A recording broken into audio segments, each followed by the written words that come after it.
Dr. Wallach is going to explain to you tonight not only about cardiac myopathy, but many other things. I pray that you listen closely and carefully, because what you're going to hear may save your life or the life of your loved one. Dr. Wallach in 1991 was nominated for the Nobel Prize. He's had many, many fabulous things in his life. There's no way I can tell you how pleased I am to have him here in Kansas City tonight. And I want to turn the time over now to Dr. Joel Wallach. Would you all give him a big hand?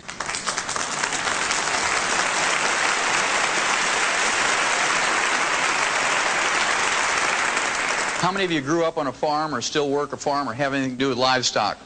Well, I'll tell you what, you're my kind of people, because I grew up on a farm in West St. Louis County back in the 50s. And we started out with beef calves. And if you raise livestock, the only way you can make money is if you raise a lot of your own feed, for those of you who don't have that experience. And so we raised our own corn, and we raised our own soybeans and our own hay. And we had a truck come out from the mill, and this truck would come out from the mill, and it would grind up the corn and the soybeans and the hay, and then we would add sacks of vitamins, minerals, trace minerals, and we'd make pellets out of it, and this is what we would feed the calves. And in 6 months' time, we'd ship them to market to be slaughtered, or we'd save back some of the best ones for ourselves, and we'd knock them in the head and eat them, put it bluntly. And it always fascinated me as a teenager that we did that for those calves, and in 6 months ship them off to be slaughtered, or we'd eat them. And we wanted to live to be 100 years of age without any aches and pains. And guess what? We didn't take any vitamins or minerals. And that bothered me. So I asked my dad, I'd say, hey, Pops, how come you do that for those calves, you don't do that for us? And he'd give me this good old Missouri farm wisdom. He'd say things like, shut up, boy. You're getting this farm fresh food, and we hope you appreciate it. And, of course, I was very quiet then because I didn't want to miss out on any meals. Well, then when I went to school, I went to the University of Missouri, the School of Agriculture, and I got my degree in agriculture. And it was very interesting to me that I got my major in animal husbandry and nutrition. My minor was in field crops and soils, and then I got into veterinary school. As a freshman veterinary student, I learned the answer to my question. And the answer is this: we know how to prevent and cure diseases in animals with nutrition. And the reason why we do that is because we don't have major medical, we don't have hospitalization, Blue Cross Blue Shield, we don't have Medicare, we don't have Hillary to watch out for us. If you're going to make money as a farmer, you better know how to do stuff yourself, and you better do it efficiently with feed and nutrition if you can. Well, to make a long story short, after I got out of veterinary school, I went to Africa for 2 years, and I was able to fulfill a boyhood dream. I was able to be a Frank Buck for 2 years and work with Marlin Perkins. Many of you will remember him from the Mutual of Omaha's Wild Kingdom, and he's a great gentleman. And after 2 years of working with elephants and rhino, people used to ask me, are you a small animal vet or a large animal vet? Well, I was telling them I'm an extra large animal vet because I worked with elephants and rhinos. Well, after 2 years, he sent me a telegram and said, would you come back to the St. Louis Zoo and work with us? We need a wildlife veterinarian at the zoo for a special project. We were given a $7.5 million grant from the National Institutes of Health, and what we need is a veterinarian who will do autopsies of animals that die of natural causes in the zoo. Well, I was just overjoyed to do that, and so I came back and did that. And, of course, I not only did autopsies for animals that died in the St. Louis Zoo, but the Brookfield Zoo in Chicago, the Bronx Zoo in New York, the National Zoo, the LA Zoo, and so forth. And my job, again, was to do autopsies of animals that died of natural causes in the zoo and look for a species of animals that was ultra-sensitive to pollution.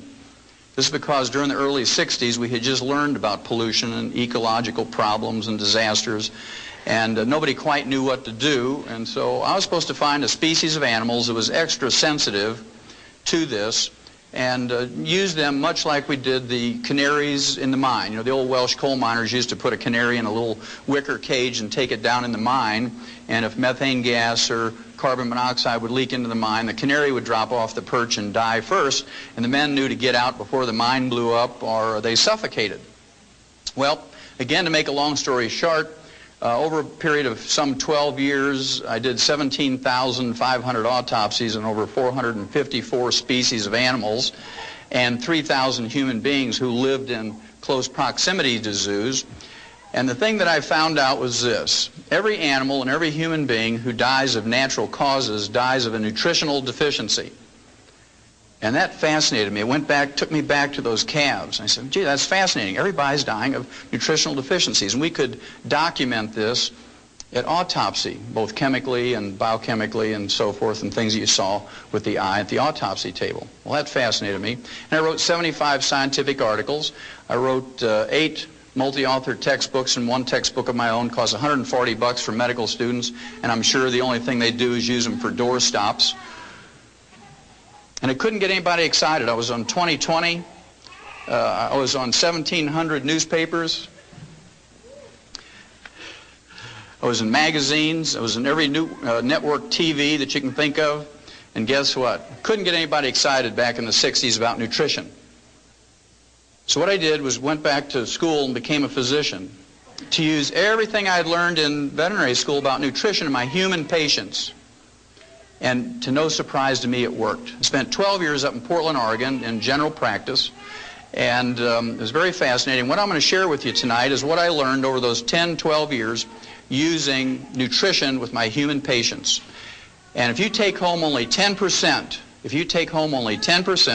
it will save you an enormous amount of unnecessary misery. It will save you a gob of money, and those of you in Missouri know what that means. A gob means a lot. And will save you, and in fact, it will add on many healthful years to your life. Okay, it'll add many healthful years to your life. Well, you can't do this. You can't get these healthful years, and you can't have longevity. You can't live to your genetic potential just falling off a stump. You have to do some things. And the first thing I have to do is convince you that it is worth doing these things. Now, I'm going to start out by convincing you that the genetic potential for human beings is 120 to 140 years, our genetic potential for longevity. Okay, 120 to 140 years. There's no less than 5 cultures whose people live to be 120 to 140. Starts out in the Tibetans in western China. These people were popularized back in 1934 by James Hilton. He wrote a book called The Lost Horizon. Many of you will remember reading that. It was a Pulitzer Prize-winning book way back then. And they did a movie of that in 1937. It's a very long movie, about 3 hours. And you can get it from any Blockbuster video. And I would encourage you to get it and look at it when you have 3 hours. It's a great movie. And the oldest living person that has some documentation, I'm sure there's a certain amount of exaggeration in there, but there is some documentation, was a fellow, a Dr. Li, L-I, from China along this Tibetan border. And this fellow, when he was 150 years old, quote unquote, received a big certificate from the Imperial Chinese government. He was born in 1677. 150 years later, he was given a certificate by the Imperial Chinese government for being 150 years. And then when he got to be 200 years, they sent him another, 50 years later, they sent him another certificate. And supposedly he died at age 256. And as people of that nature, he was written up in the New York Times in 1933 when he died, and the London Times. And so this is fairly well documented. But he may have only been 200 years old. I don't know if he was 256. But this is the person that led James Hilton to write that story. Then there's in 1967 or 68, there was a remake of that movie. It was a color version. If you haven't seen that, it was called Shangri-La. I'd urge you to see that. Then in eastern Pakistan, there's a group of people called the Hunzas, and these people are very famous for longevity, 120 to 140. And if you've been in alternative health for any length of time, you've heard their name at least. Then in what is now Western Russia, it used to be the Soviet Union, the Russian Georgians were made famous during the 70s by Dannon yogurt. You remember the old Crimea War veterans, they'd get their uniform on, they'd hold a saber up, and they would get a cup of Dannon yogurt and smile a lot, and you're supposed to make the mental leap that it was the Dannon yogurt that made them live to be 120.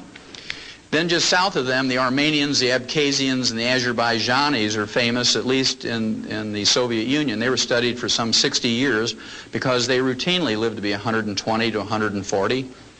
In fact, in 1973, the January issue of the National Geographic, 1973, January, National Geographic did a special article on people who live to be 100 and are older. And they featured these people, and there was a great pictorial article. You know, National Geographic is very good about coming out with pictures. And 3 of these dozens of pictures that were in that article, I remember one of them was a lady who was 136 years old. She was sitting in a wicker chair with a big Cuban cigar in one hand and an 8-ounce glass of vodka in the other, and she was partying. She was having a good time. She was not in a nursing home, all slouched over and you know, ready to have somebody take another $2,500 out of her checking account. She was enjoying herself at 136. Then there was a semicircle of couples, boy, girl, boy, girl, boy, girl, and they were celebrating their 100th and 115th and 120th wedding anniversaries. Then the third picture that I remember is a gentleman who is picking tea leaves up at the timberline in the Caucasus Mountains in Armenia. And he was listening to one of these little transistor radios back then. And according to his birth records and baptismal records, his military records, and the birth records of his children, the National Geographic said that he was 167 years of age and the oldest living person at that time. Well, in the Western Hemisphere, the Vilcabamba Indians in Ecuador are very famous. They live in the Andes. And then in southeastern Peru, my favorites, the Titicacas, I just like them because I like the name. They're sort of east of the Machu Picchu, the old community. The Titicacas live around Lake Titicaca. And of course, they're very famous for living to be 120 to 140. Well, in May 11th, just about a month ago, the oldest living American at this time and documented through the Guinness World Book of Records was Margaret Skeet. She was from Radford, Virginia. She died at age 115, and she died of a nutritional deficiency. You can tell that from her obituary. She died of the complications of a fall. What did she die from?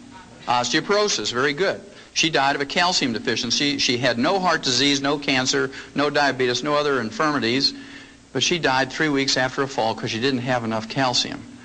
Very interesting. Also, her daughter said that she had a craving for sweets until she died, and that's a disease called pica. We'll talk about that in a little bit, but usually when you have a craving for chocolate, if you're a chocoholic or a sugaraholic, that means that you have a deficiency of chromium and vanadium, and we'll talk about that in a minute.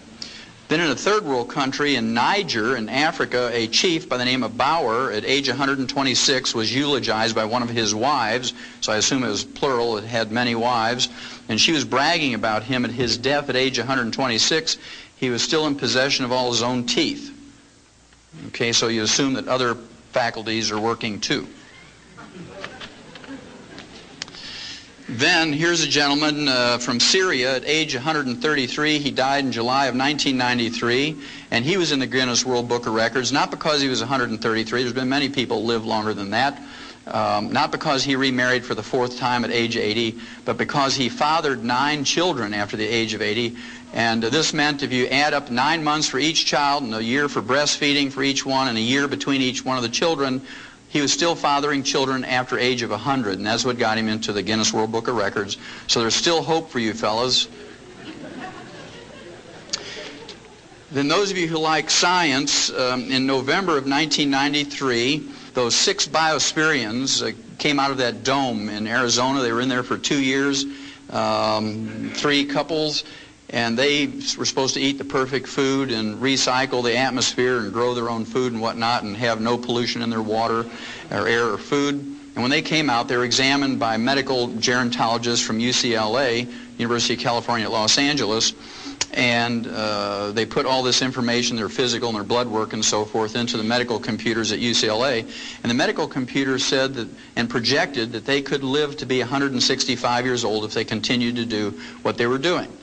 So all of that just says to you that there's a possibility you can live to be 120 to 140. And when I grew up on the farm, we could grow 200 bushels of corn per acre, and with all the labor and all the fertilizer and everything else you did, you could make a profit if you grew 200 bushels per acre. But if you only got 100 bushels per acre and put out that same effort and the same fertilizer cost, you'd lose money. And so I want you to think about it. The average lifespan for an American today is 75.5. The average lifespan for an MD or a doctor is 58. You want to gain 20 years statistically, just don't go to medical school. If you want to live to be 120 to 140, there's only two basic things. It's real simple, two things to remember. Number one, you have to avoid the pitfalls. You have to not step on the landmines, I call it. And those of you in the military, you know what that means. You do something stupid like step on one of those things, you kill yourself wastefully or unnecessarily. And of course, if you play Russian roulette or smoke excessively or drink excessively or wear a black sweatsuit and run down the middle of the highway at 2 o'clock in the morning, you're going to get struck by a car. All of those things are foolhardy, but it's amazing how many tens of thousands of people die in America from doing those stupid things every year. The last thing I will share with you on that subject of avoiding the landmines, I'd suggest very strongly to you that you avoid going to doctors. And I'm going to back up that statement, which is a pretty strong statement, with a statement from Ralph Nader's group in January of 1993, just about a year and a half ago, January 13th. He put out a news release based on a 3-year study on the causes of death in American hospitals, and it was a 1,500-page report, this 3-year study, and I'm not going to waste your time or mine by going over the whole thing word for word, but the bottom line says a lot. The bottom line says a lot. And here it is, quote, this is from Ralph Nader now. He's a consumer advocate, for those of you who don't know him, who watches out for us. Quote, 300,000 Americans are killed each year in hospitals alone as a result of medical negligence, unquote.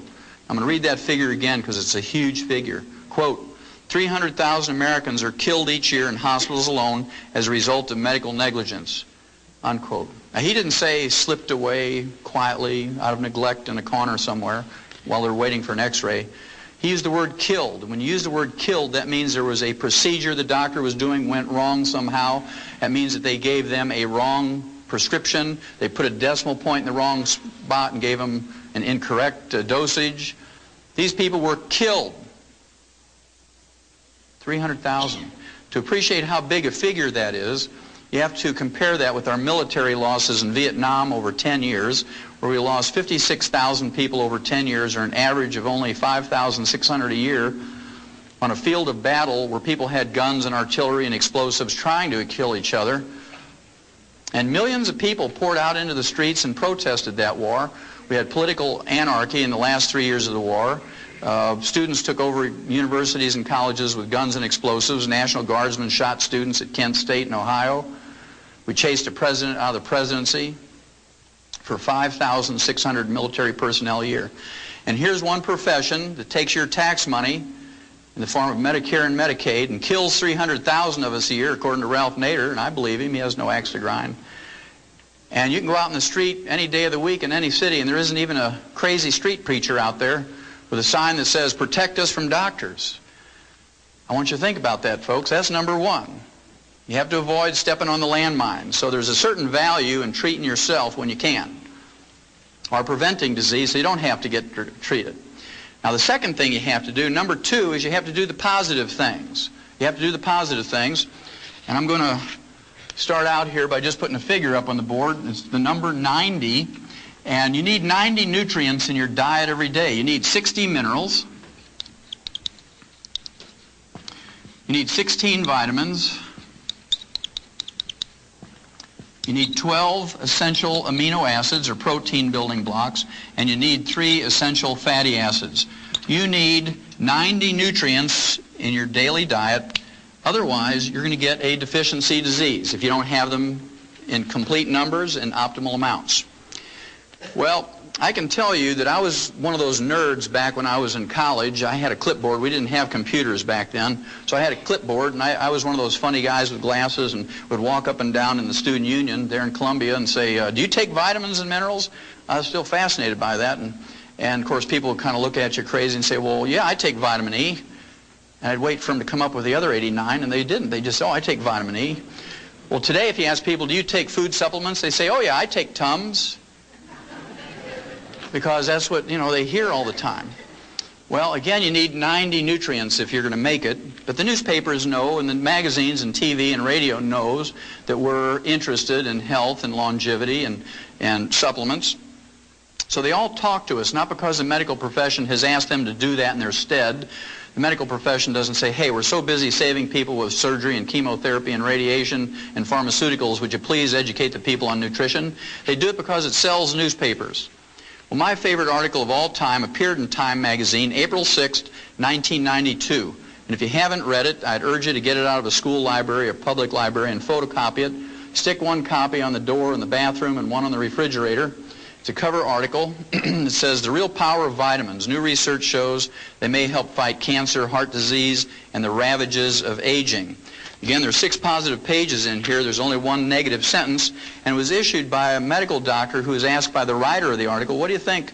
What do you think about vitamins and minerals for people as food supplements? And here's what the doctor said, quote, popping vitamins doesn't do you any good, sniffs Dr. Victor Herbert, a professor of medicine at New York City's Mount Sinai Medical School. We get all the vitamins we need in our diets, and taking supplements just gives you expensive urine, unquote. Well, to give you a Missouri translation of that, that means you're just peeing away your dollars if you take vitamins and minerals. You might as well wad up your dollars and throw them in the toilet and flush them away, because you're not getting any redeeming value from it. Those quacks are just taking your money for those vitamins and minerals. That's what he was trying to say. It got published, so it must be true, right? Well, I'll tell you what. After having done those 17,500 autopsies in 454 species of animals from around the world and 3,000 humans, and liking to be healthy myself and having children and grandchildren and the not too distant future great-grandchildren, I'd rather pee out 50 cents or $1 a day worth of excess vitamins and minerals. It's pretty cheap insurance, because if you don't invest in yourself to the tune of $1 a day for vitamins and minerals, guess what? You're going to invest in the lifestyle of an MD somewhere. Because when you pay the medical doctor your fee for going to see him, not one penny of that goes to study how to diagnose or treat or prevent a catastrophic disease in a little child, like who was in here earlier, or how to prevent or diagnose or treat better breast cancer or prostate cancer in adults.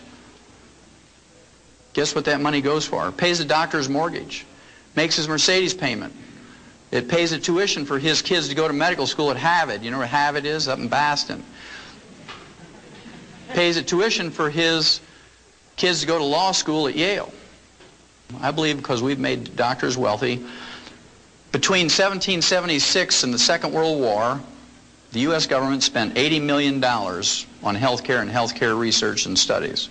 Right now we're at $1.2 trillion a year for health care. And it's free. We all know it's free, right? I like that lady. She says, like heck. It's not free, but we're supposed to believe it's free, and everybody wants more of it and more free stuff. Well, I'll tell you what, if we used a human-type medical system for the agricultural industry and the livestock, your hamburger costs $275 a pound. On the other hand, if you use the agricultural health system that we use in animals for humans, your monthly insurance premiums for a family of 5 would be $10 a month. You take your choice. Well, I believe, since we've made them wealthy through insurance programs and government subsidies, I believe they owe us something. I believe they owe us at least as much as the industries do, according to, for instance, recall notices. This was started, of course, I don't know, 25 years ago when Ralph Nader learned that the Ford Motor Company had made a Pinto car with a rear-end gas tank that would blow up when you got hit from behind at 20 miles an hour, fry everybody in the car. And when people complained to Ford Motor Company, they said, well, you're just dumb for getting in a car accident. We're not going to pay you for that. Well, Ralph Nader says, no, it's a faulty design. So he went to a federal court, and the judge agreed with him, and through a court order, forced Ford Motor Company to send everybody a recall notice with a registered letter, bring that car in, and they'll fix it for nothing. But they kill 300,000 a year, and nobody protests as long as we get ours free. And that scares me, that attitude. At any rate, I've got a bunch of these recall notices you should have gotten over the last couple of years. We'll go through them quickly. Number one is ulcers. How many of you ever heard that ulcers is caused by stress? Okay, everybody's heard that. If you don't raise your hand, you got Alzheimer's or you're fibbing, right? Well, we knew 50 years ago in the veterinary industry that ulcers, at least in pigs, was caused by a bacteria called Helicobacter pylori. And, of course, we couldn't get one of these high-priced stomach surgeons from Mayo Clinic. In fact, we always used to yell, hold the Mayo, when they'd say stuff like that. And otherwise, your pork chops would be $275 a pound to pay for that kind of surgery. And we learned that with a trace mineral called bismuth and the tetracycline antibiotic that we could prevent and cure those stomach ulcers in pigs without surgery. And so that's what we did. It cost $5 to cure a pig of stomach ulcers with bismuth, the trace mineral, and tetracycline. Well, the National Institutes of Health now, not the National Enquirer, but the National Institutes of Health came out in February of this year, February 1994, and said ulcers are caused by a bacteria called Helicobacter pylori, not stress. And they can be cured. They actually use the cure word in this news release. Medical researchers never do that. They always say, shows promising results or may be beneficial. They use the cure word, National Institutes of Health, and they say can be cured with a combination of the trace mineral bismuth and tetracycline. Well, for those of you who don't know what bismuth comes in, you can get it from any grocery store or drugstore. It's pink, about $2.95 for an 8-ounce bottle, and it's called Pepto-Bismol. So a teaspoon a day full of Pepto-Bismol and some aurimycin calf scour pellets, you can take care of ulcers. Now you have your choice, whether you're going to treat your own for $5 or go get whittled on. That's your choice. Then what's the number 2 cause of death in Americans? Terrible disease called cancer, right?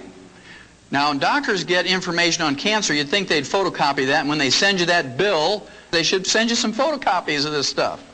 Well, in September of 1993, the National Cancer Institute, not the National Enquirer, but the National Cancer Institute, and the Harvard Medical School up in Boston did a study on cancer patients, and they came out and they said an anti-cancer diet was found. Well, at any rate, they picked China to do this study because in one province, Henan province in China, they have the highest rate of cancer in the whole world. They took 29,000 people for 5 years in this study, and what they did was give them different vitamins and minerals at double the recommended daily allowance for Americans. Now that's a trivial amount. For instance, they use vitamin C for one group, and of course the RDA, or recommended daily allowance for vitamin C, is 60 milligrams. Double that's going to be 120 milligrams. You can't go into a health food store and find a vitamin C tablet or capsule for less than 500 milligrams for an adult. And of course, Linus Pauling, the gentleman with 2 Nobel Prizes, says if you want to prevent and treat cancer with vitamin C, you got to use 10,000 milligrams a day. Well, all the doctors who used to argue with him back 35 years ago are all dead. And today, Linus Pauling's still 94, and he works 14 hours a day, 7 days a week on his ranch in the Big Sur in California and teaches at the University of California, San Francisco. So you have to make up your choice whether you're going to listen to the dead doctors or Linus Pauling. Your choice. Okay, vitamin C, double the RDA, nothing happened. Vitamin A, double the RDA, nothing happened. Zinc, riboflavin, the trace mineral molybdenum, niacin, nothing happened. In one group, they got a major benefit. In this group, they got 3 nutrients at one time. They got vitamin E, they got beta-carotene, and the trace mineral selenium. Those 3 were at double the RDA. And if you get a 0.5% benefit in any nutritional or pharmaceutical experiment, you've made a major improvement in humanity's life. And so these articles get published. So I want you to remember that statistic. 0.5% is major benefit. Well, in this group that received the vitamin E, beta-carotene, and selenium for 5 years, deaths from all causes were reduced by 9%. Almost 10 out of every 100 or 1 out of every 10 who were going to die in that 5 years from any cause survived. Then cancers, all cancers, 13% survived who would have died without those 3 nutrients. So 13 out of 100 lived who would have died. And then the type of cancer that was most prevalent in Henan province, stomach and esophageal cancer, 21% lived who would have died. 21 out of 100 lived. Now to me those are significant numbers, and your physician, for the number 2 cause of death in America, should have sent every one of you a photocopy of that. At least giving you information. Even if he didn't want to give you the advice, give you the information, let you make up your own mind. Well, here's one I think is funny on one hand, and on the other side it tells you the attitude of physicians. This has to do with arthritis. It was in September 24th, 1993 that it was released. Again, it was from the Harvard Medical School and the Boston VA Hospital. How many of you in here have ever been to a VA hospital? Anybody in this room? Okay, good. Well, you know, the people who've been to a VA hospital, you have 2 opportunities to give your life for your country. Once on the field of battle, and the other's in the VA hospital, right? Well, at any rate, the title of the release was Chicken Protein Halts the Swelling and Pain of Arthritis in a Patient Trial. And what they did, they took people who failed to respond in any way to medical treatment for arthritis. These people got gold shots, methotrexate, they got aspirin, prednisone, cortisone, everything else you can think of, physical therapy, and the only thing left for them was joint replacement surgery. Okay, now before Harvard Medical School, the VA hospital was going to give it to them, they said, look, we're looking for some people who are willing to suffer for 90 more days, just 3 months, because we want to try something, a short-term experiment, and they got 29 volunteers. And what they did for those 29 volunteers who failed to respond in any way to medical treatment for arthritis was they gave them a heaping teaspoonful of ground-up dried chicken cartilage in their orange juice every morning. Just a heaping teaspoon of ground-up chicken cartilage. And in 10 days, according to Harvard Medical School, all the pain and inflammation was gone. These are people who didn't respond in any way to medical treatment. In 30 days, they could open up a new pickle jar that had never been opened. And in 90 days, 3 months, they had maximum return of function. Now, here's the funny part. The funny part comes by a statement of the guy who was the director of that study from Harvard Medical School, and here's what he said, quote, listen to the words, they're very important, quote, after 3 months it was clear that the drug was beneficial, unquote. Because it worked, chicken cartilage had become a drug. You can see he's thinking about patent numbers, and his eyes are rolling around with $300 a capsule, 20 patients, and you can just see him calculating, right? That means if you go to Kentucky Fried Chicken and you buy a bucket of chicken and throw away the skin and the meat and eat the ends off the bones, you're practicing medicine without a license. And if you go to a Kentucky Fried Chicken in the middle of the night, in the dark of the night, and you go to their dumpster and you root through there and you collect 2 5-gallon feed buckets full of chicken bones, and you take them home with a hammer and you pound off the ends of those bones and dry your own cartilage in the microwave, you know, you're manufacturing a pharmaceutical. And the FDA is going to put you in jail. Well, if that's a little messy for you, and you don't want to pay those lawyer fees, you can go into any grocery store and get some Knox gelatin. Women know about Knox gelatin because it's good for your fingernails and your hair and your skin. It has the raw materials for chicken cartilage, has the raw material for your cartilage, because it's made out of beef cartilage and beef tendon. And if you take 2 of those little half-ounce envelopes a day in your orange juice, and you take it with an ounce per 100 pounds of body weight of colloidal minerals, next time I come by here in 3 months, you're going to run up on this stage and hug me and kiss me if you got arthritis. How many of you have ever heard of Alzheimer's disease? Everybody's heard about it today. 50 years ago, when I was a little kid, there was no such thing as Alzheimer's disease. It's a new disease, one of those things that just sort of happened. Now it's a major disease. 1 out of every 2 people who reach age 70 get Alzheimer's disease. Pretty scary. Well, we learned 50 years ago in the animal industry how to prevent and cure in the early stages Alzheimer's disease in livestock. Can you imagine how much a farmer would lose if the pigs were all laying there scratching their heads saying, why am I here? Where is the feed box? Because if they're not gaining a couple of pounds a day, you're losing money, right? So we learned in the agricultural industry how to prevent and in the early stages cure Alzheimer's disease. And we do it with high doses of vitamin E and low intakes of vegetable oil. You say, Wallach, that's crazy. High doses of vitamin E. Well, you should have got a recall notice from your doctor in July of 1992 because the University of California, I mean, we're talking about a sophisticated research medical school here. University of California, San Diego came out and said, vitamin E eases memory loss in Alzheimer's victims. Now, they're only 50 years behind on that from veterinary medicine, so you might be safer going to a veterinarian. Then how many of you in this room ever had a kidney stone? Anybody in here ever get that, kidney stone? Okay, I see a few in here. What's the first thing a doctor told you to give up nutritionally when you got your kidney stone? Give up calcium. No dairy. No dairy.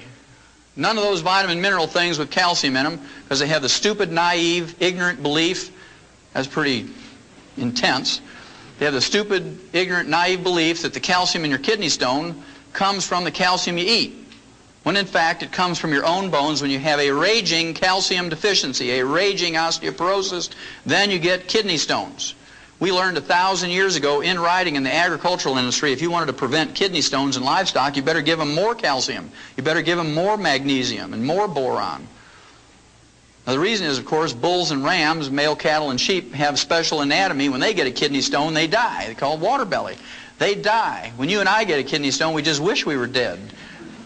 but no farmer is dumb enough to pay for the feed for an animal and have it die before he can either eat it or send it to market.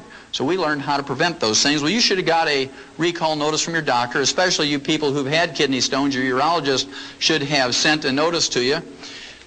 This was about 15 months ago, March of 1993. It says, calcium limits kidney stone risk, and this is from the Harvard Medical School up in Boston, by the way. In a study that turns conventional medical wisdom on its head, researchers have found that people whose diets are rich in calcium run a reduced risk of developing kidney stones. In a study of more than 45,000 people who were ranked into 5 categories, the group that had the most calcium had no kidney stones. So it took them 1,000 years to catch up. Now, about 5 years ago, when I started out on this crusade and started lecturing to people all across America, and I'm in one time zone and the next and all over, I knew I was going to get crazy out there doing this. Last year I was on the road 300 days out of the year, 300 out of 365 days. And so I decided I needed to have a hobby that I could take with me. Every time I get a little wacko, I could go in my room and do this hobby and I'd be okay. You know, it'd be kind of like having a little piece of home with me wherever I went. And I wanted to have a hobby that would help other people. I didn't want to collect baseball cards because I like football, and I didn't want to do just crossword puzzles because good mental exercise, but wouldn't help anybody else. And I couldn't take my compost pile. I like to garden, and the hotels don't like that, you know. So I decided I was going to collect obituaries of doctors and lawyers.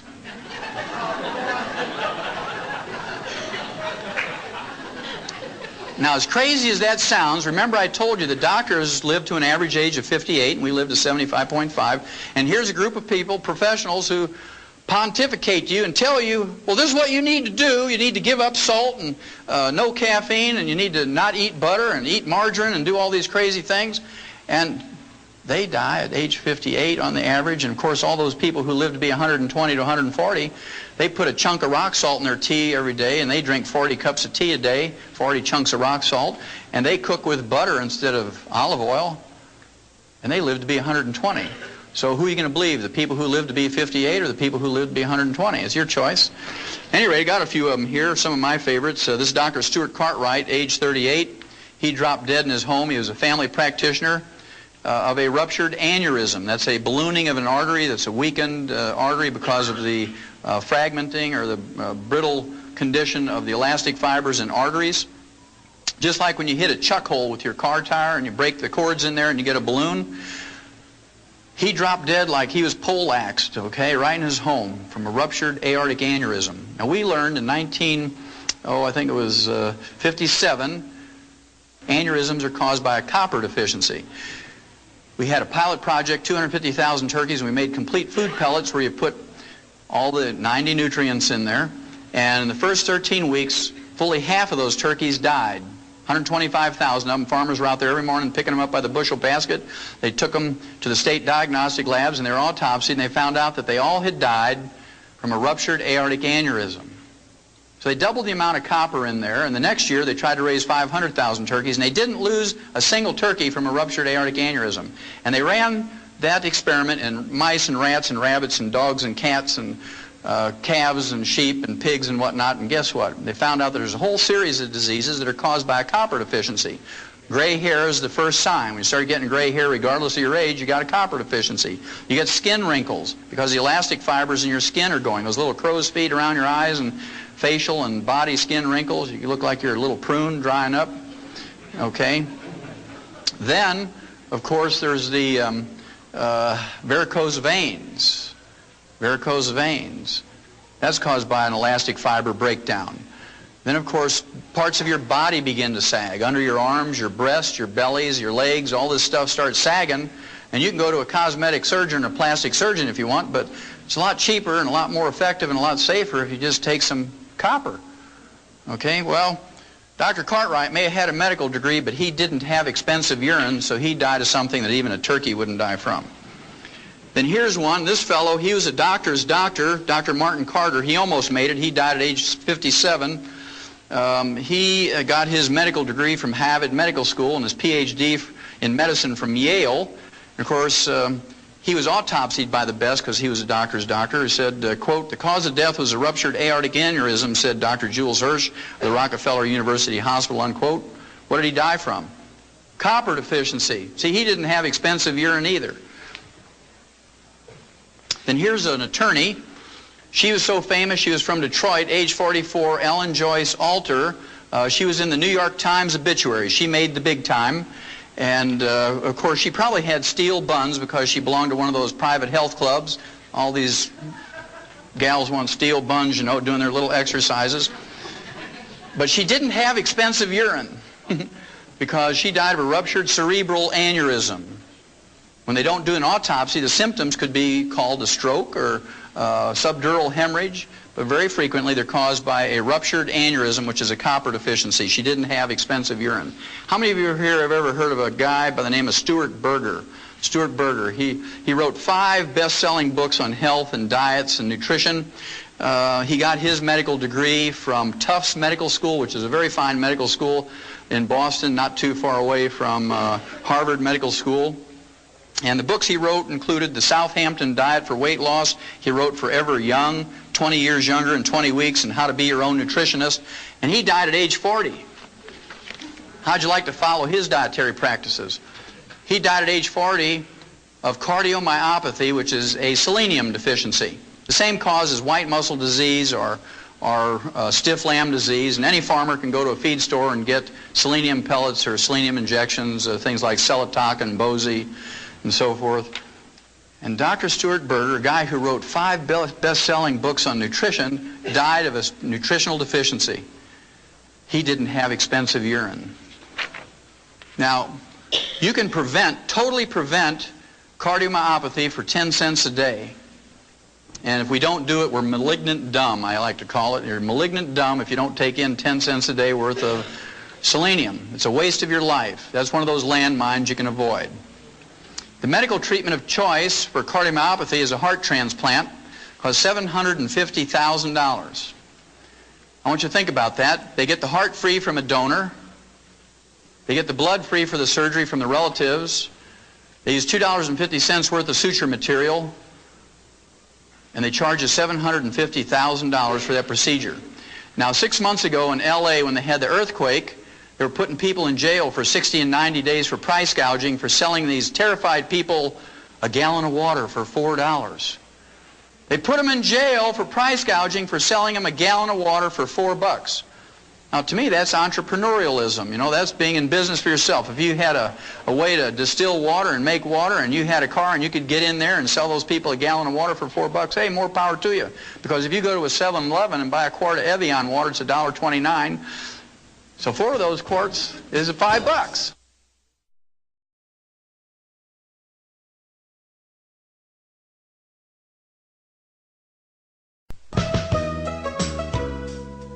Kind of interesting, isn't it? They said it was price gouging because those people were terrified. Well, talk about a person who needs a new heart. They're terrified. $750,000, we should put those doctors in jail. But we bow to them because, oh, that's high-tech medicine. Out of 270 million people in America, you save about 50 a year. Is that cost-effective? I don't think so. I don't think so. At any rate, Dr. Stuart Berger didn't have expensive urine. Now, here's the last one, and many of you may know this woman.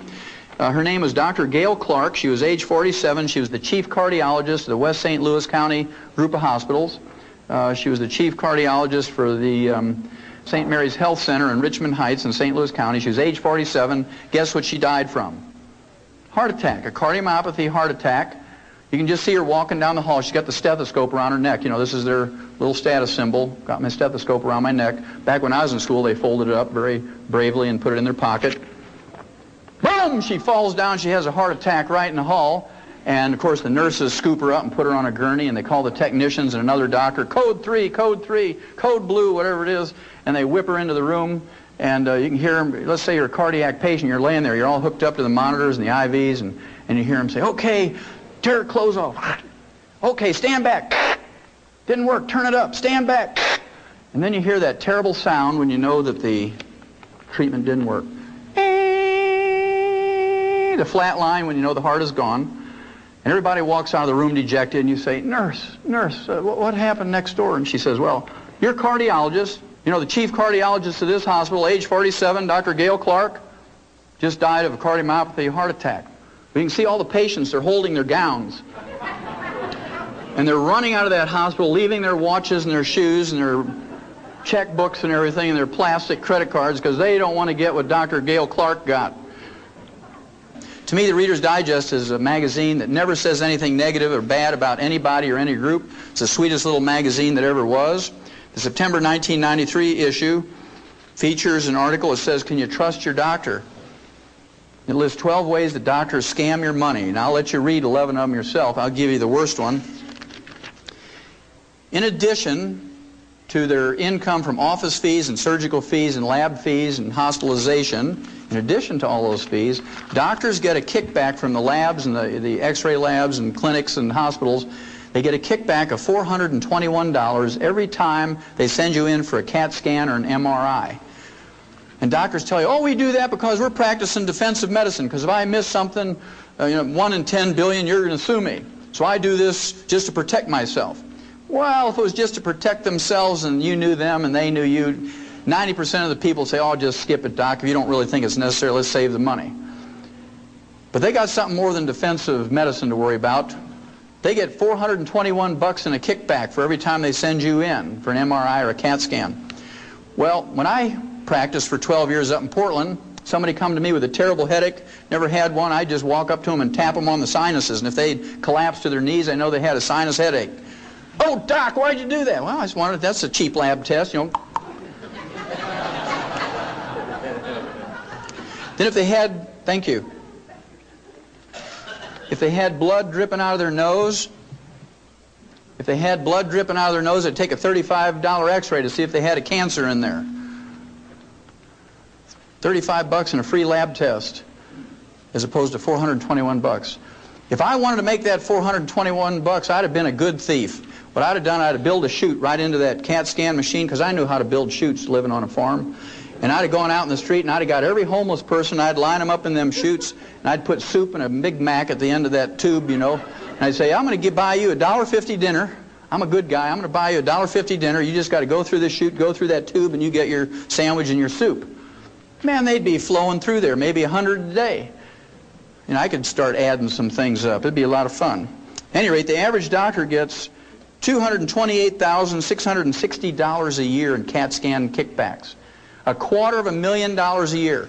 In any other industry, if you do that, politicians, lawyers, businessmen, stockbrokers, they get put in jail. But doctors, it's okay, because insurance pays for it. Hillary will pay for it. We don't mind if they steal. It's blind. It's free. Well, remember I told you I was going to tell you about pica. Pica is a funny disease, P-I-C-A. I'm not talking about the type style that you see in typewriters and computers, but pica is a disease that farmers know about. In horses, it's called cribbing, when they chew on the feed bunk, the wooden feed bunk. You know you better give them some minerals, otherwise they're going to eat that feed bunk. Also, in cattle, dairy cattle especially, where they're losing lots of minerals through their milk all the time, intensive milking, you'll see them picking up big rocks in the creek and chewing on them, or they'll chew on barbed wire, or maybe you'll see them walking down through a path with a deer bone in their mouth or something, or a shingle. That's called pica. And a good farmer or husbandryman knows you better give them some minerals, otherwise they're going to eat the barn or something. In human beings, we see this at funny times. Pregnant women are notorious for pica. In the middle of the night, they'll elbow their husband and say, "Hey, you better get up, I want some pickles and ice cream." They're craving minerals because that fetus is pulling minerals out of their body, and they need some more minerals. And so it's recognized as a craving for things like sweets and salt and so forth. We see this in pregnant women. I used to have people come to my practice and they say, "Doc, do I need to go see a shrink?" I said, "Why is that?" "Well, I wake up in the middle of the night and I go outside with a spoon and I eat dirt." And no, that's okay. Just make sure it's clean dirt. Then they say, my kid sits there with a kitty litter box between his legs and he has a spoon and he's eating that stuff out of the kitty litter box. And then in housing projects, little kids will eat lead paint off the walls and they get lead poisoning, get learning disabilities and bone problems and anemia. And we're good, so we spend $5 million to scrape the lead paint off of there and repaint it with latex paint. When all we have to do is give those kids 10 cents a day worth of minerals, it'd be better for them and save us $5 million. It's your tax money. And if we allow them to throw them away, those dollars, it's kind of interesting. At any rate, if you have a selenium deficiency and you don't want to wait until you get cardiomyopathy and drop dead from a heart attack to recognize it. If you look on your hands and look in the mirror in your face, if you have liver spots or age spots, and I see quite a few from here, you have an early selenium deficiency. That's called free radical damage. And fortunately for you, if you recognize that, and you start taking in some colloidal selenium, in 4 to 6 months those will all go away. You'll reverse that in 4 to 6 months. And when they go away on the outside, they're going away on the inside, in your brain and your heart and your liver and your kidneys. And if you have low blood sugar, how many in this room have low blood sugar? Anybody in here have low blood sugar? Okay, about 10%. How many of you have ever seen a hyperactive kid who gets on sugar? Okay, about everybody in the room. People who have sugar problems are like alcoholics. There's good ones and bad ones. You know, the good alcoholics are one, when they get 2 drinks, they just go off in a corner and go to sleep, right? Same way with somebody with low blood sugar. They eat a big meal or they eat a piece of pie, 3 hours later, they clunk out and go to sleep. Then there's bad alcoholics. They're the one that gets 2 drinks in them and they get violent and raged and they want to fight everybody. They punch holes in the wall, and, you know, big brave fellows, and they kick their wife and kick the dog and take the chainsaw and cut their neighbor's tree down and all these wild things and drive reckless down the roads and kill people. Those are the bad drunks. Well, people who have blood sugar problems, there's bad blood sugar people too. They get a little crazy. Okay, I don't know how many of you remember the Twinkie defense, right? Remember somebody murdered 2 people, and he claimed he ate a Twinkie 3 hours before he murdered them, so they let him off because he got temporarily insane every time he ate sugar. Now, don't any of you try that. Well, chromium and vanadium deficiency will result in these sugar problems, low blood sugar, and if you let it go on for any length of time, you develop diabetes, chromium and vanadium. Then a tin deficiency, the early symptoms of a tin deficiency are male pattern baldness. I see a lot of tin deficiency in this room. Yes. And if you let it go on for any length of time, you get deafness. Then there's a boron deficiency, and you gals should know about boron because it helps you keep the calcium you take in your bones so you don't get osteoporosis. Boron. Also, it helps you make estrogen. It helps you fellas make testosterone. If you don't take in enough boron, you ladies are going to suffer miserably going through menopause. Okay, you're going to have all those terrible symptoms. You fellas don't get enough boron, can't make testosterone, you won't know whether to lead or follow on the dance floor. You're going to be confused. She's saying he's got a boron deficiency. Then in laboratory, oh, I should tell you too, we said this on the show today, those of you may not have heard it, some of you didn't hear the whole show. The first symptoms of a zinc deficiency is you lose your sense of smell and your taste. You say, oh, you know, food just doesn't taste good anymore, and you don't have a cold or anything like that, and you say, your wife says, well, aren't you excited about dinner? I spent the whole day in the kitchen cooking dinner. He says, well, I didn't smell anything when I walked in. You know he's got a zinc deficiency.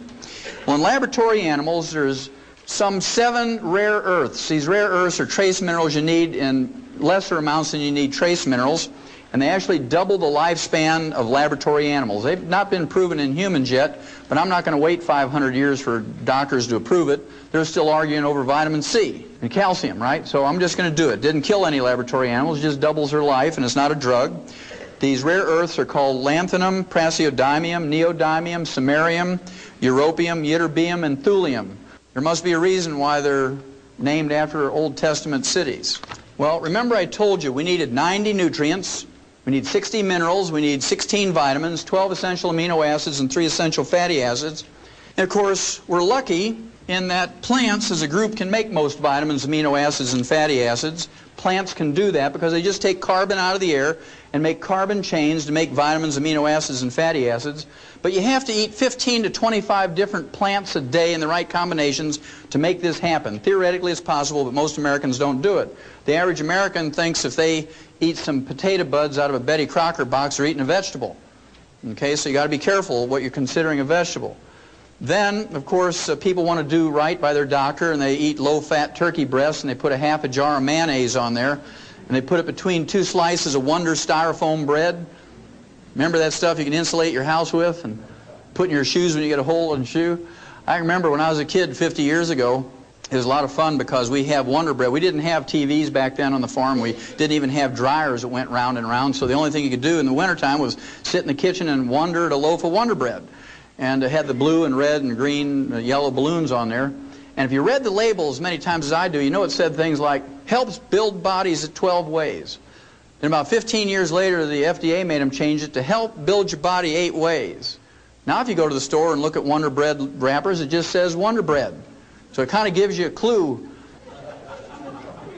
So even though this is theoretically possible, it's not likely to happen that you're going to get your vitamins, amino acids, and fatty acids in proper proportions from your diet. And so if your life is as valuable to you as mine is to me, and my children's and my grandchildren's is to me, I would make sure that I take in all my vitamins and amino acids and fatty acids, because I guarantee you won't make it to 120 or 140 if you don't. You're just not going to do it. Now, minerals are another story. We have a tragic story when it comes to minerals, because plants cannot make minerals in any way, shape, or form, and if they're not in the soil anymore, they're not in our plants. And we have for you, when you leave, a free copy of a summary of U.S. Senate Document 264.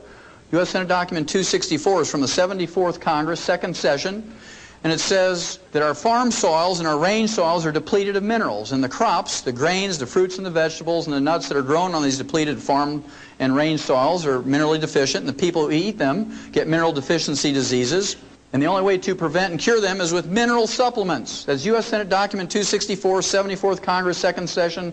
It was written and printed by the U.S. Congress in 1936, 58 years ago. Do you think it's gotten any better? No. It has not gotten any better. It's only gotten worse.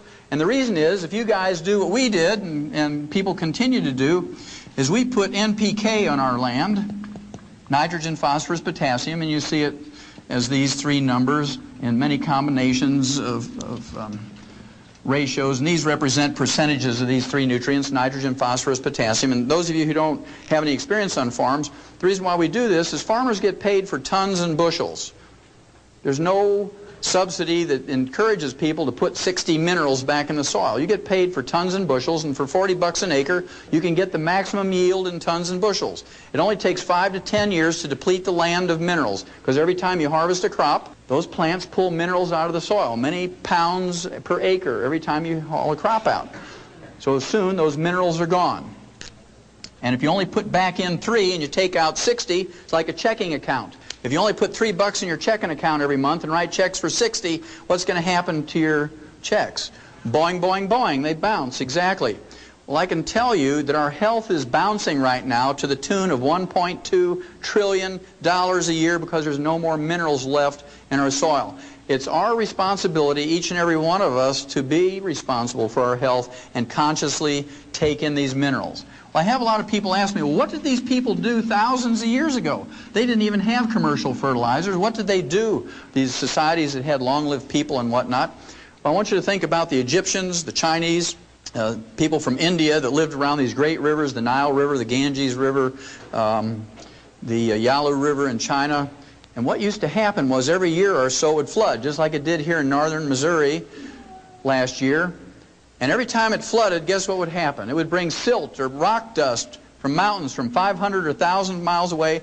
And those people would pray to every god they had, the water god, the sky god, the wind god, the rock god, to flood. We pray, don't flood. They used to pray to flood because they had their floods during the winter time, and it would put silt and minerals back in the soil, and their grain was very valuable. King Philip, who was the father of Alexander the Great, married the 12-year-old child queen of Egypt, Cleopatra. She didn't look like Elizabeth Taylor, all made up in beautiful costumes. She was a little flat-chested teeny bopper, not very sexy. But Philip married her because she controlled the best wheat in the world. And if he wanted his Macedonian army to conquer the world through his son Alexander the Great, he needed the best wheat in the world, so you could march 20 hours a day, fight for 6 hours, and win. If they used the wheat from the depleted soils in Greece, they couldn't go 20 minutes without saying, "Mommy, pick me up." Can you imagine these big Greek soldiers? "Oh, my legs hurt, pick me up." And so they knew the best place to get wheat was from Egypt. It was those floods that gave them those minerals. And all those cultures that came up with all the great art and all the great technology came from those places because they had more intelligence, because they had more nutrition, more minerals, I heard somebody say. Very good. Well, you're getting the picture. Well, what I'm going to do here is I'm just going to pick out a couple of minerals, just a couple of them, so you get the idea. It applies to all of them. Let's just pick out a common one, like calcium. Everybody knows about calcium. Calcium deficiency will result in something like 147 different diseases. They're just different names. They're named after people like Bell's palsy. Bell's palsy is, everybody knows about that. One side of your face sags. It's not a true stroke. It just affects your facial muscles. It's caused by calcium deficiency. We'll talk about it in a little bit. But everybody knows about this one, osteoporosis. It's the number 10 killer of adults in the United States. It's very expensive. It costs you $35,000 each for each hip to replace. It's okay. It's free. Insurance or Medicare or Hillary will pay for it. It costs you $70,000 for both hips. As expensive as it is, and the number 10 killer, remember, Mrs. Skeets from Radford, Virginia, aged 115 years of age, she died of complications of a fall. We don't have osteoporosis in animals, and it's because of farmers we don't have osteoporosis in animals. It goes like this. You have a pasture with 100 cows in it, and this year you didn't have any calves, you can't repay your operating loan, you're in trouble. Right? Because you paid for the feed and the vet bill and mowed the pasture and fertilized and maintained the fence and fed the cows and all this, that, and the other. You don't have any calves, you can't pay back the operating loan and make any money. So you call the vet out and you say, do I get rid of these cows? What happened here? And he examines the cows. He says, nothing wrong with them. He says, let me look at the bull. And he says, aha, here's your problem. That bull has osteoporosis of both hips, can't breed the cows, didn't have any calves. He says, I'll tell you what, though. He says, you give me $70,000. He says, I'll put 2 new hips in that bull, and next year you'll have some calves. Well, the first thing that farmer says is, stand back, Doc. Boom! He blows that bull away with a deer rifle, and while the kids are grinding the kids are grinding the bull up with a grinder and cutting roast and steaks off that bull, the farmer's chewing on a straw and saying, now, Doc, pushes Stetson up a little bit, and he says, you know I wasn't going to pay you $70,000 for that old bull. He says, I can get a new bull every year for 70 years for that. He says, but every once in a while I get a bull that throws good calves. I'd like to keep them. Is there any way I can prevent that osteoporosis thing from happening to a good bull? He says, well, yeah. He says, if you'll give a bull calf 10 cents worth of calcium every day after he's weaned, he'll never get osteoporosis. The farmer says, no, wait a minute, Doc. You mean if I give that bull 10 cents a day worth of calcium from the time he's weaned, I can prevent a $70,000 disaster? He says, oh, yeah, it's that simple. He says, you mean all I have to do is give up a half a cup of coffee a day to do that? He says, yeah, that's it. He says, I choose that one. He says, I'll give up the half a cup of coffee. And that's what we have to think like, okay? Then there's receding gums. Dentists and periodontists will tell you that if you want to prevent and cure receding gums, you better floss and brush after every meal. If you believe that works, I have some oceanfront property in Montana to sell you. If you all know your geography, you know that doesn't work. Now, as a veterinarian, I've seen hundreds of thousands of animals of all kinds: mice, rats, rabbits, dogs, cats, sheep, pigs, horses, lions, and tigers, and bears, and they don't get receding gums. And they don't floss. Now, they do get funky breath, but they don't get receding gums. Well, if you want to smell something, you just let a camel breathe on you, boy. Well, the reason we don't have receding gums in livestock is because we've dealt with the osteoporosis problem. Receding gums is not a deficiency of flossing. It's, in fact, osteoporosis of the jaw bones and of the facial bones. So if you have gingivitis or receding gums, you have advanced osteoporosis. Those bones around your teeth are melting away little bit by little bit every day. And if you take your teeth out at night and put them in a glass next to your bed and that fizzy stuff, you have major advanced osteoporosis because all your bone has melted away. Okay? Then there's arthritis. We talked about that a little bit earlier. Remember the chicken cartilage or the Knox gelatin? 85% of all arthritis is caused by osteoporosis of the joint ends of the bones. You're talking about degenerative arthritis, osteoarthritis, sciatica, lumbago, rheumatism, all those sorts of things. They're caused by osteoporosis of the joint ends of the bones. I want you to think about something for a minute. If you don't take a pain reliever or an anti-inflammatory for that arthritis, let's say you get arthritis of the hips, you're going to kind of favor that a little bit, aren't you? You're going to get a cane or a walker or crutches. You're going to favor it, and so you don't put any weight on it. I want you to think about that for just a second, because then I want you to think about driving your tractor in a field, or you're driving a Mercedes down the highway, either one, doesn't matter, whichever you love more. And let's say you didn't put the nut on that oil pan real tight and all the oil drained out. And that light on the dashboard comes on and says, I'm getting hot, you better give me some oil. And that light irritates you.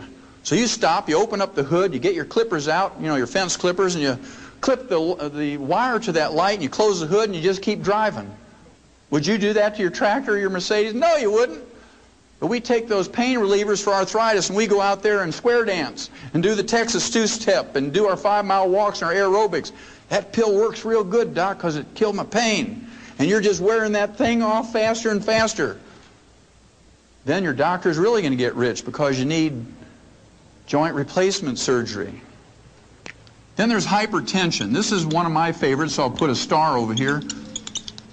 Hypertension is high blood pressure. What's the first nutritional thing that a doctor will tell you to give up nutritionally when you get high blood pressure? Give up salt. Everybody knows that one. That's been ingrained in our head. Well, they must think we're dumber than cows, because what's the first thing you put out for your livestock? It's about that big. A salt block. No farmer is going to be economically viable if you don't put a salt block out for your livestock. They're going to die. Your veterinary bills are going to go crazy. But we're supposed to believe that we don't need salt. And you can get everything you need out of your lettuce and your whole wheat bread and stuff like that. Well, don't believe that one either. If you believe that, I got some more oceanfront property in Montana for you. Remember, those long-lived people put a big chunk of rock salt the size of a big black Concord grape in every cup of tea, and they drink about 40 cups of tea a day because they live at high altitudes where it's very dry. They have to keep hydrated. And they put butter in their tea. They put 2 pats of butter and a chunk of rock salt. They don't put the pink stuff or the blue stuff or skim milk or, what does he call it, cremora or whatever it is. Okay? Guess what? The doctors who live to be 58 tell you no salt, no butter. The people who live to be 120, they put in butter and salt. So you got to make some choices. Well, they took $30 million of your tax money, and 2 years ago, after a 20-year study, they came out and said that they took 5,000 people with high blood pressure, they took them off their medication and put them on a reduced salt diet, a restricted salt diet, and they all died. No big surprise, but somebody got a PhD degree and everybody was happy, right? But when they looked at this results, they said that, only 99.7% of the people didn't get any results from that before they died. 0.3% did get some result, dropped their blood pressure 1 point before they died by restricting their salt. So the referees who judged that article said, doesn't matter, you might as well let high blood pressure patients eat salted peanuts and dill pickles and salt their food to taste because it doesn't matter. In fact, worrying about the salt is more stress than taking the salt. Then they had a control group with 5,000 people with high blood pressure, and they doubled their RDA of calcium, and they stopped the experiment in 6 weeks because 85% of them were cured of their high blood pressure just by doubling their calcium intake. Now, they didn't cold turkey stop their high blood pressure medication, but what they did was they went to the doctor and he says, you don't need this medication anymore. What are you doing? I said, well, I'm on this experiment where I double my calcium intake. Anybody get a recall notice from your doctor saying it's okay to salt your food to taste and please do double your calcium intake? Anybody get that? Not a single one. That's very interesting. Then, of course, there's insomnia. That's where you roll around all night and you wake up in the morning, you're more tired when you went to bed. That's insomnia. Of course, doctors have 2 treatments for that. They have Halcyon, which is a sleeping pill, and they have barbiturates. And they kill about 10,000 people a year with overdoses of those things, but that's okay. It's a prescription, and they're watching out for us. And remember George Bush, when he went to Japan, they gave him some Halcyon so he could sleep on the way to Japan because of the time difference. And when he woke up, one of the side effects of Halcyon is nausea and vomiting. I don't know how you say it in Japanese, but it was very dramatic on world TV, right? Not very presidential. Blah! And so I'm sure that's why he lost the election, because he puked over that Japanese ambassador.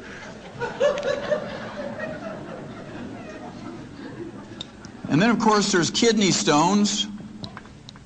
And then there's bone spurs, heel spurs, and calcium deposits. Again, physicians will tell you the first thing to give up nutritionally is calcium and dairy, because they have this foolish belief, the stupid belief, the ignorant belief that the calcium in kidney stones, bone spurs, heel spurs, and calcium deposits come from your diet, when instead it only comes from your bones when you have a raging osteoporosis.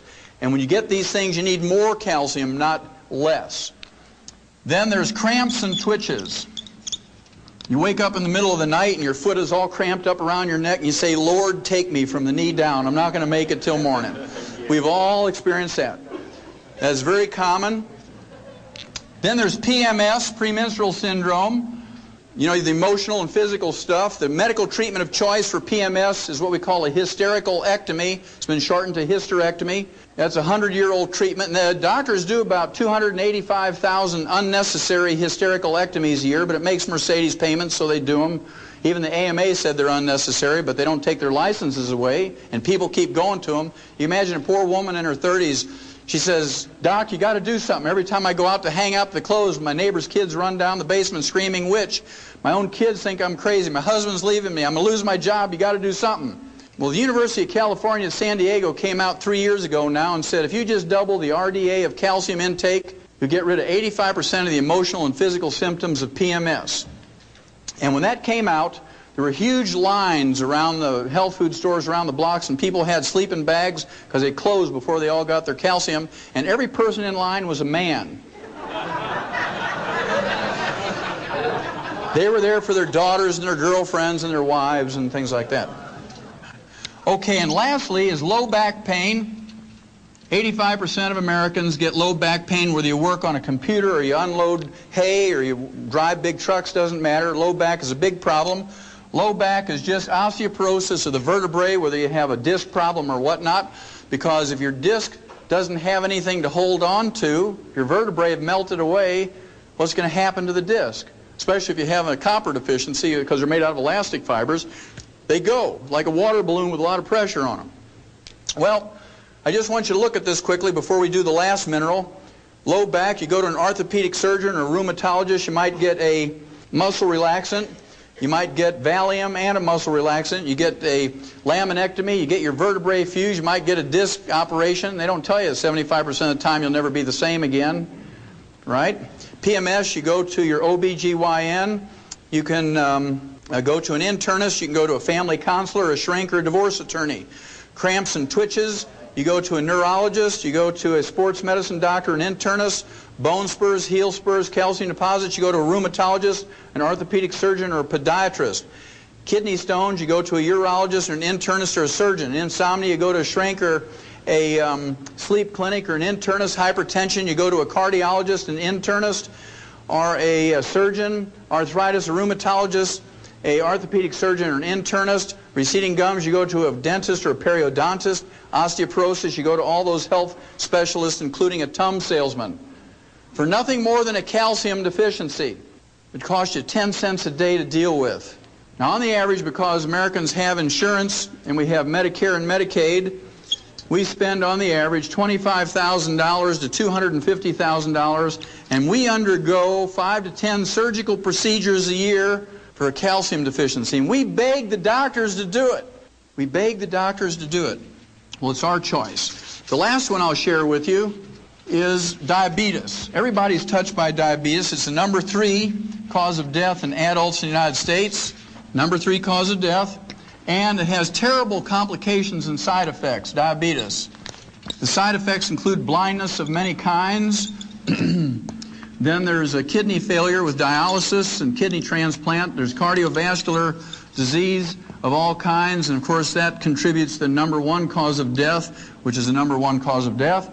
Then there's amputations. Everybody ought to have one of those because they're totally paid for in their health thing. They assume that you're not just going to get one because you want to get everything on your health benefits. And then you shorten your life because if you have diabetes, on the average, you have a shorter lifespan than someone who doesn't have diabetes. Now, we learned in 1957 in the animal industry that we could prevent and cure diabetes with 2 trace minerals.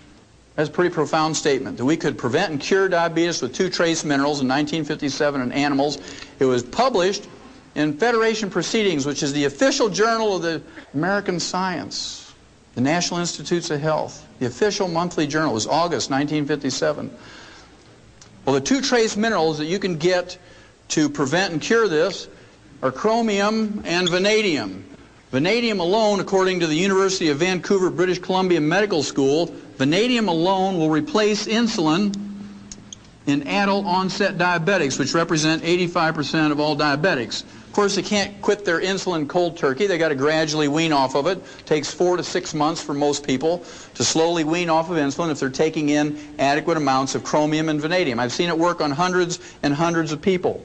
Now, to me, this is criminal, because if you write to Hill's packing company that makes Science Diet dog food, they're right over here in Topeka, Kansas. I don't know if I'm pointing west, but that way, okay. They're all saying that way.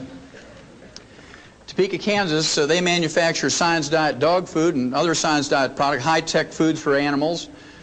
If you write them and say, how many minerals exactly is in Science Diet for dog food? They'll write you back and say there's 40 minerals.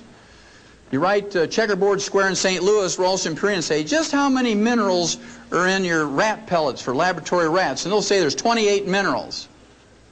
I'll give anybody in this room a crisp new $100 bill if you can find me a human infant formula in a grocery store that has more than 11. So our dogs get 40 minerals. Remember, that's what Mike Murphy was saying. His dog never seems to get sick because he's getting this canned dog food with all these vitamins and minerals in there. So our dogs get 40 minerals, our rats get 28 minerals, and our human infants get 11. Is that fair? No, that's called fraud.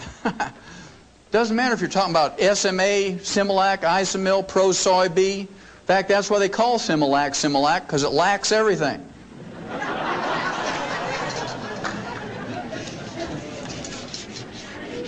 Okay, if I've convinced you that you have to consciously take in all the minerals yourself, that you can't depend on your food, and certainly you can't depend on anything that's boxed or packaged or bottled, there's 3 types of minerals that you have to be concerned about. One is metallic minerals, and metallic minerals are essentially ground up rocks. Metallic minerals are things like oyster shell, eggshell, dolomite, limestone, calcium carbonate, clays of various kinds, Mount Marulanite clay, seabed minerals. They're Tums. They're only 8 to 12% absorbable. When you reach age 35 to 40, it drops down to 3 to 5%. And I have to tell you a story here. Some of you heard this on the show today. I ran into a guy at a meeting like this up at Grand Rapids, Michigan. And this fellow owns a porta-potty business. You know, that's that green or blue-colored outhouse. Man, if we'd only had one of those back when I was a kid. We had these ones with splinters, you know, in the wood. At any rate, he said, I see something that describes that in my porta-potty business. I said, what's that? He says, well, when we take those things back to the shop to clean them out with a pressure hose, he says, we put a 1/4-inch grid underneath them because kids throw rocks and sticks and toys in there. And if we don't put a grid there, it blocks up the sewer system. It costs us thousands of dollars to fix it. He says, every time we clean one of those out, we find hundreds of vitamin tablets. I said, well, how do you know they're vitamin tablets? He says, well, it's really easy. He says, right on the coating it says Theragram M, 1 a day Centrum. He says, come here. He takes me out in the back of the shop, and there's this literal mountain of all these vitamin pills he got out of his porta potties. And that's because you can't absorb metallic minerals. If you read the labels on those multiples, they say your iron comes in the form of iron oxide. What is iron oxide? Rust. You might as well just go out to an old railroad track and take your butter knife and scrape some of that rust off and lick it, and you're going to get your iron supplement. Well, that's what they're giving you. Well, I'll show you how bad it is if you take something like calcium lactate, which is a common metallic mineral. Let's say it's a calcium tablet, calcium lactate, 1,000 milligrams. If you take 2 of those, you're not getting 2,000 milligrams of calcium. In fact, I have people all the time say, well, I took lots of calcium, Doc. I hear you on the radio talking about calcium and arthritis, and I took 2,000 milligrams of calcium a day. It didn't help my arthritis. In fact, it got worse. I said, well, what kind of calcium you taking? They said calcium lactate. Well, there's your problem, because only 250 milligrams of that is metallic calcium. So let's say you absorb 10% of that. Then the other 750 milligrams is lactose or milk sugar. So 10% of 250 is 25. So if you take 2 of those tablets, you're not getting 2,000, you're getting 50 milligrams. So to get what you need to take 90 of those tablets a day. You need to take 30 with each meal, and you got 59 more minerals to go. Then there's those people who want to do things naturally. Let's see if you can do anything good with 10 pounds of spinach. And let's be fair, let's see if you can get 1,000 milligrams of magnesium. I picked magnesium because in green leafy vegetables you have a lot of magnesium because of the chlorophyll, right? It's part of the chlorophyll molecule. And any pound of anything, you got 454 grams. In 10 pounds of spinach, you got 4,540 grams, of which most of that, 97%, is water. And let's say you have 1 gram of chlorophyll in that 10 pounds of spinach. There's 50 milligrams of magnesium. You got to divide that into the 1,000 you want. You get a factor of 20, which you multiply times the 10. You have to eat 200 pounds of spinach. You got 58 more minerals to go. Okay, so you got to be a pretty big person to accomplish all this. Even as big as I am, you can't get it done. So I prefer to supplement rather than do those things. Then, of course, during the 60s, the agricultural industry came up with chelated minerals. Chelated minerals, because farmers aren't dumb enough to pay for $1 of something that goes into an animal's mouth and have 99 cents come out in the manure. So I have to really thank farmers for being that clever. And chelated minerals are just metallic minerals with an amino acid or protein or enzyme wrapped around the metal atom. It increased the absorbability to 40%. Then the health food industry jumped on that right away because it was a major improvement in absorbability of minerals. The most efficient way to absorb minerals is the colloidal form. Colloidal minerals are 98% absorbable, 2.5 times more available than chelated minerals and 10 times more available than metallic minerals. And they're very interesting. They're liquid. They can only be liquid. Can't be pills, powders, or capsules. They're very small particle size, are 7,000 times smaller than a red blood cell.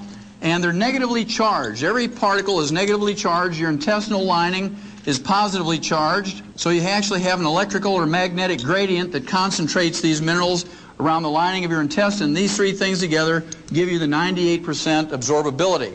Now, plants have a very interesting part to play in colloidal minerals. Remember, we said that plants cannot create minerals. If they're not in the soil, plants can't make them. Remember that U.S. Senate Document 264 says they're not in the soil anymore. At any rate, metallic minerals are taken up by plants when they're in the soil. Plants convert them in their tissues to colloidal minerals, and this is how we store minerals in our body. This is how we use minerals in our body. This is how we transport minerals from their storage place to their site of use in the colloidal form. Well, our plants, our crops don't have much in the way of colloidal minerals in them because we don't have any metallic minerals in our soil. Is this important? Well, yeah. These long-lived cultures who live to be 120 to 140, they have certain common denominators. They all live in high mountain villages that are above 8,500 to 14,000 feet in elevation. They all have less than 2 inches of precipitation a year. They don't have any rain. They don't have any snow. They don't have any dew. Okay? Very, very dry places. And guess what? They get all their drinking water and all their irrigation water for their crops from what we call glacial milk. Glaciers in every one of those communities grind up the parent rock of those mountains about 4 inches a year. There's more than 60 to 72 minerals in each one of those places. The water that comes out from underneath those glaciers is not clear like Perrier or Evian water or Poland water or geyser water. You take a glass full of it up and hold it up, it looks like Jersey milk. I mean, it is either yellow, white, or white, blue. It looks like milk and is called in Titicaca, see, I got to say it again, in Titicaca or Tibet, they all call it glacial milk because it looks like milk. And not only have they consumed it, drunk it, and got 8 to 12% until they were 35 to 40, then 3 to 5% absorption for 2,500 to 5,000 years, depending on the culture. More importantly, they have irrigated with it year after year, crop after crop, generation after generation for 2,500 to 5,000 years. They have no diabetes, they have no heart disease, no high blood pressure, no arthritis, no osteoporosis, no cancer, no cataracts, no glaucoma. They have no birth defects. They have no jails full of drug addicts. They have no taxes. They have no doctors. Yet they live to be 120 to 140 without disease. Are these colloidal minerals important? You bet your life they're important. And every time you don't take them in every day, you're chopping off a few hours or a few days of your life. Okay, now most people are not going to go to Hunza or Tibet or Titicaca because we don't have Kenmore kitchens there or even Saturn cars or TV changers, channel changers or electricity. They don't have insulated houses. They don't have central heating or air conditioning. But what they do have is colloidal minerals. This is Dr. Wallach with a final message. Information gives you the ability to make decisions with confidence. I hope you've enjoyed my message. By giving your body the proper raw materials every day, you'll be taking the necessary steps in living healthier and living longer. Make the decision to take control of your personal health and longevity program today. Colloidal minerals are not like antibiotics. You don't get a prescription which you use for 10 days and then you're done. Your prescription for colloidal minerals should only expire when your need for oxygen expires. You need to supplement your diet with the 90 essential nutrients each and every day of your life. Millions of people have heard my message all across the world and have now decided to make the consumption of colloidal minerals a daily ritual. Just as there are many manufacturers of aspirin, there are now many manufacturers of vitamins and mineral supplements. Be sure to get your liquid colloidal minerals derived only from the very best organic plant source deposits. Colloidal minerals are the mineral source our bodies were designed to use, not ground up rocks.